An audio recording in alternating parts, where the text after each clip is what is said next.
seorang sultan muda, tampan, dan bergelimang harta di istana emas gurun pasir. Ia memiliki segalanya, kecuali satu hal, cinta. Hingga takdir mempertemukannya dengan seorang gadis desa sederhana dari Indonesia, lugu, tulus, dan hanya berniat bekerja sebagai pembantu. Namun siapa sangka, dari tatapan singkat yang tak disengaja, tumbuhlah gejolak yang terlarang, mengalir menjadi pelukan, dan berakhir pada keputusan yang mengguncang seluruh istana. Inilah kisah cinta yang menembus batas kasta, menantang kekuasaan, dan membuktikan bahwa hati tak pernah memilih berdasarkan asal-usul.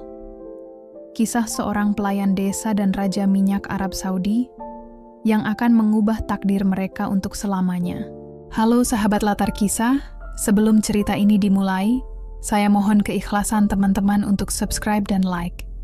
Saya doakan Anda semua sehat, panjang umur, dan dilancarkan rezekinya. Mari kita mulai ceritanya. Di tengah hamparan gurun Arab yang luas dan membakar, berdiri sebuah istana megah menjulang laksana oase di tengah kehampaan. Dindingnya tersusun dari marmer putih yang berkilau memantulkan cahaya matahari gurun, dihiasi jendela-jendela megah dengan tirai sutra Persia yang anggun.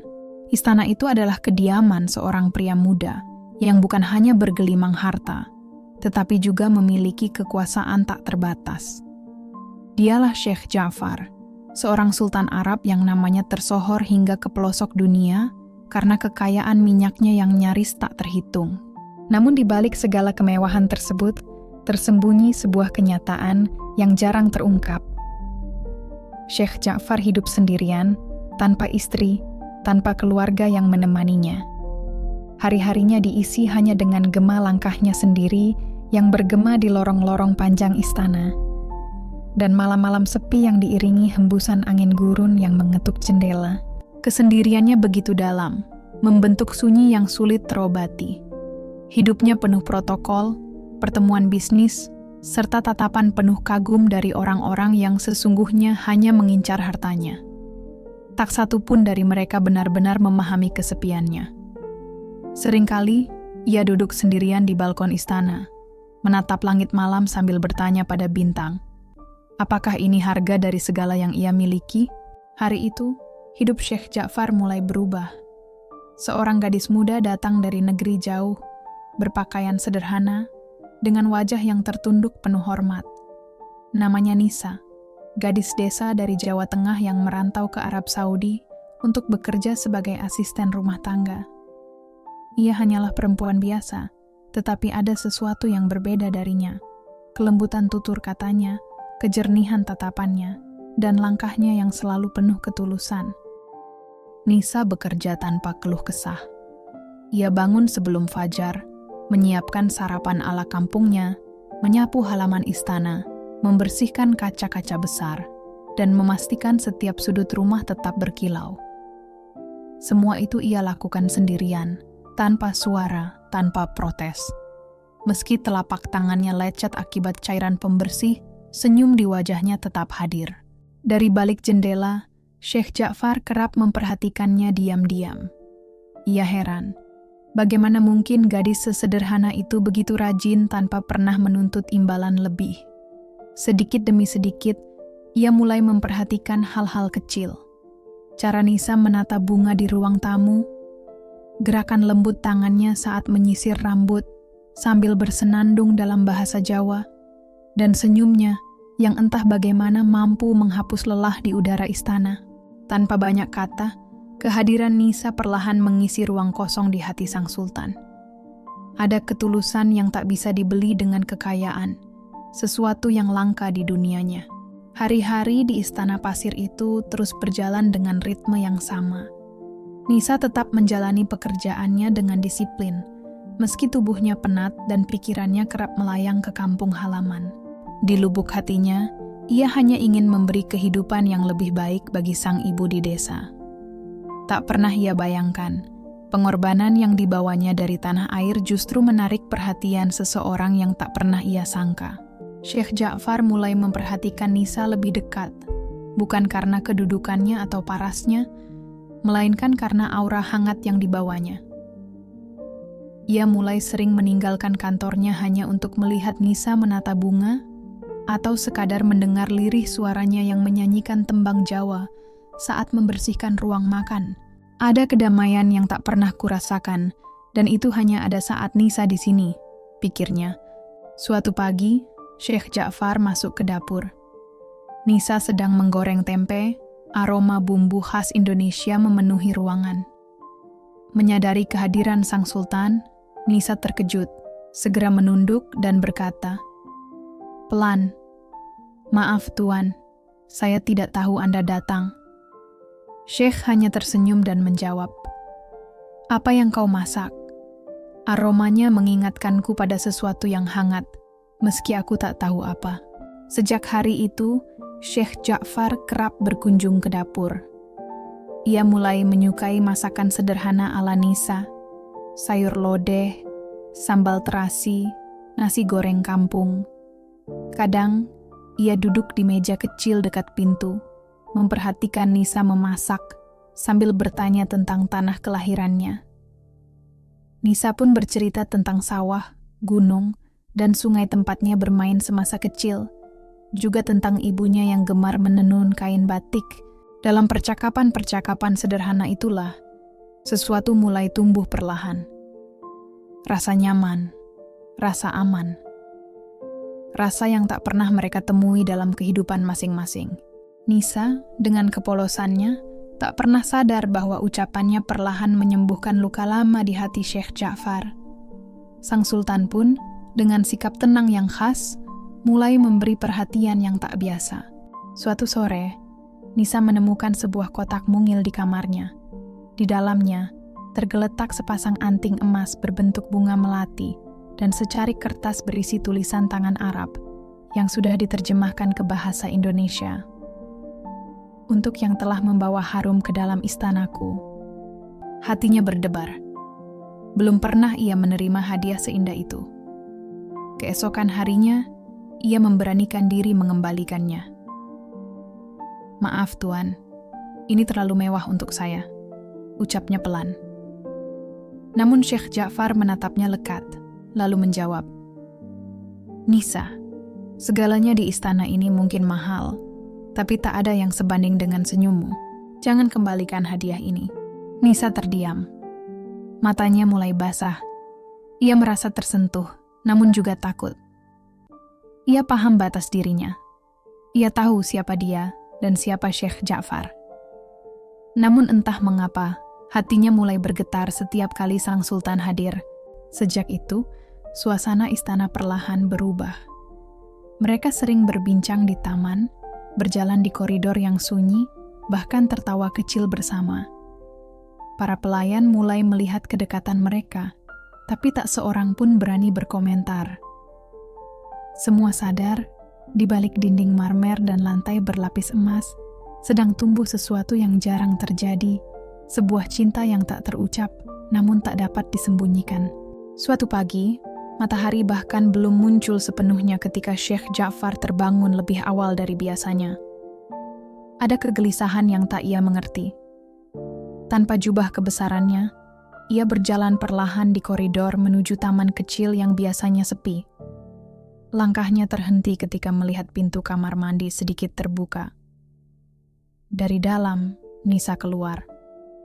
Rambutnya basah, tubuhnya terbalut handuk putih seadanya. Ia belum menyadari keberadaan sang sultan. Saat mata mereka bertemu, waktu seolah membeku. Nisa terkejut, wajahnya memerah, lalu segera masuk ke kamar. Detik singkat itu tertanam dalam benak Syekh Ja'far. Sejak hari itu, bayangan Nisa kerap menghantuinya. Ia merasa bersalah, namun tak mampu memadamkan gejolak yang tumbuh di dadanya. Ia mulai bertanya pada diri sendiri, apakah ini hanya ketertarikan sesaat atau perasaan yang lebih dalam? Hari-hari menjadi aneh. Mereka menghindar, tapi juga saling mencuri pandang. Nisa bekerja lebih banyak dalam diam, sementara Syekh Ja'far mencari cara untuk tetap mendekat. Ia mengajaknya duduk di taman, memuji hasil pekerjaannya, atau mendengarkan cerita Nisa tentang keluarganya di desa. Hingga suatu malam, Setelah jamuan penting usai, Syekh Ja'far berjalan ke dapur. Benar saja, Nisa ada di sana, mencuci piring sambil bersenandung lagu Jawa.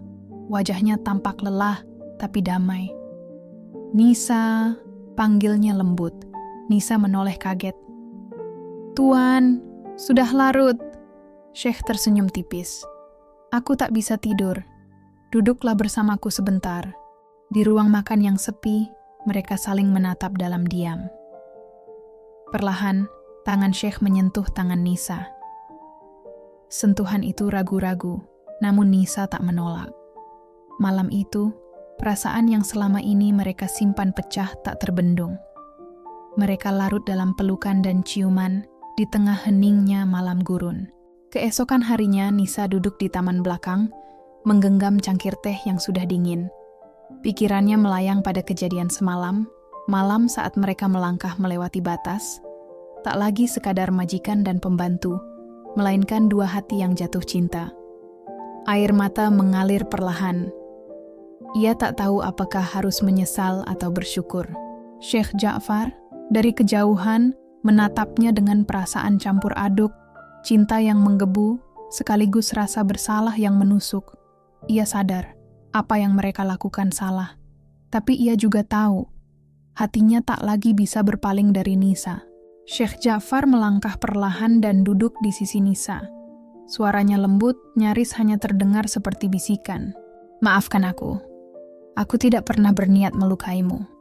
Nisa menggeleng, matanya masih sembab. "Bukan salahmu, Tuan. Aku juga yang keliru. Aku terlalu nyaman, terlalu lemah." Ia menarik napas panjang, lalu melanjutkan, "Tapi kita harus mengakhiri semua ini. Aku hanyalah seorang pembantu, sedangkan Anda adalah seorang sultan." Namun tatapan Syekh Ja'far kali ini berbeda.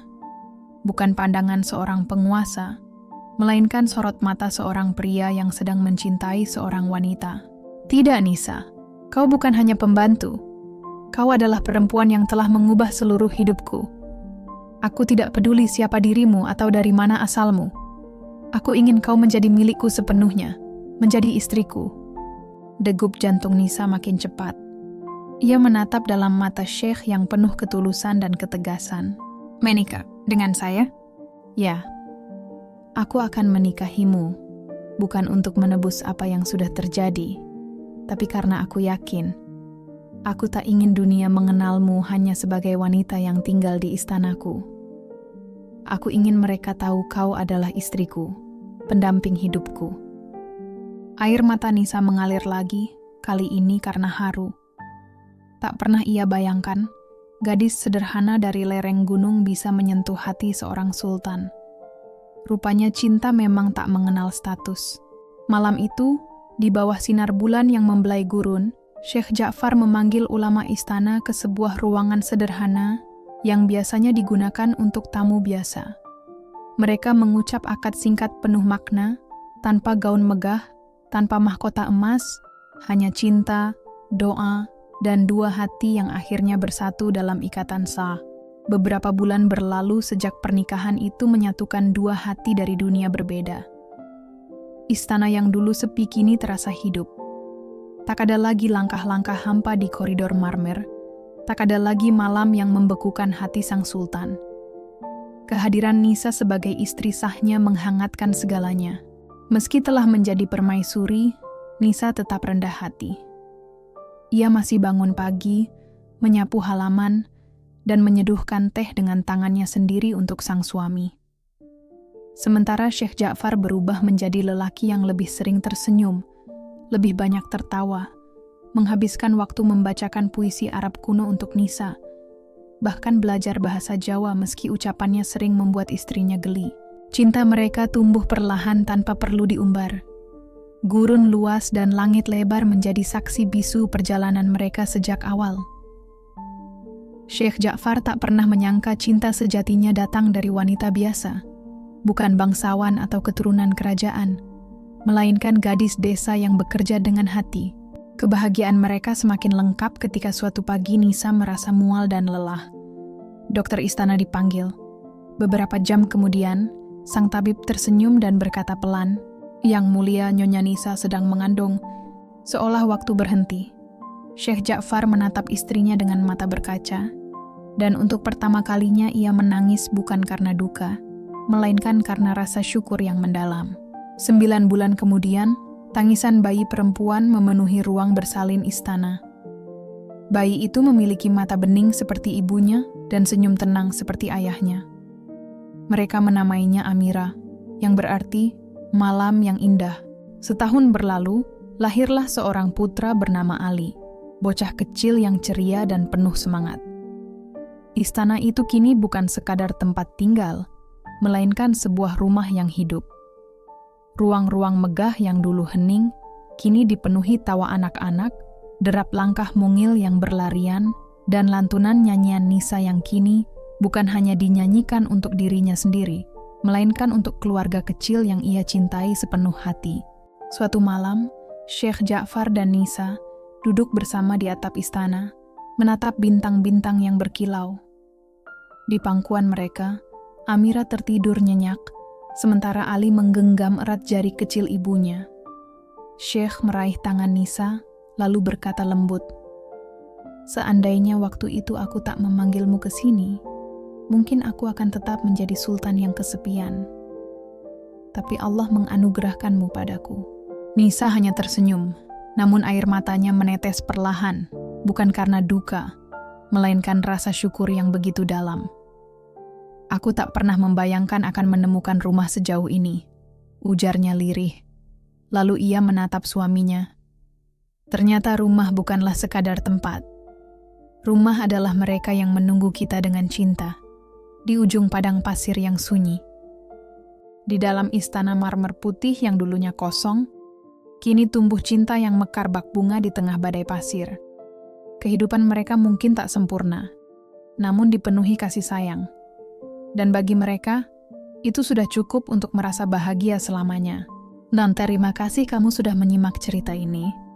Jangan lupa untuk like video ini, subscribe channel kami, agar tidak ketinggalan cerita menarik lainnya. Sampai jumpa di cerita berikutnya.